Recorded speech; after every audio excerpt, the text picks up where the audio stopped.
আজ অমর 21শে ফেব্রুয়ারি আন্তর্জাতিক মাতৃভাষা দিবস 2025 পঞ্চগড় জেলা জাগপার উদ্যোগে পালিত হয়েছে। পঞ্চগড় থেকে মোহাম্মদ শহীদুল ইসলামের পাঠানো তথ্য ও ভিডিও চিত্রে থাকছে বিস্তারিত। অভিযান নিউজ টিভির সাথে আছি আমি তৌফিক হাসান।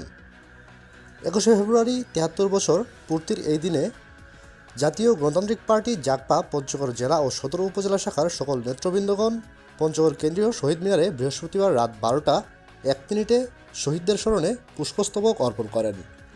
উক্ত অনুষ্ঠানে উপস্থিত ছিলেন পঞ্চগড় জেলা শাখার সিনিয়র সহসভাপতি মোহাম্মদ মফিজুল ইসলাম, শামসুজ্জামান নয়ন সাধারণ সম্পাদক, শাহরিয়ার রহমান বিপ্লব, জাতীয় গণতান্ত্রিক পার্টি পঞ্চগড় জেলা শাখা, উপজেলা সভাপতি মোহাম্মদ আনারুল ইসলাম, সাধারণ সম্পাদক আনোয়ার হোসেন। উপস্থিত ছিলেন জাতীয় গণতান্ত্রিক পার্টি পঞ্চগড় সদরের মোহাম্মদ খুকন, মোহাম্মদ শফিকুল ইসলাম মেম্বার এবং জেলা উপজেলা ইউনিয়নের সর্বস্তরের নেতাকর্মীরা।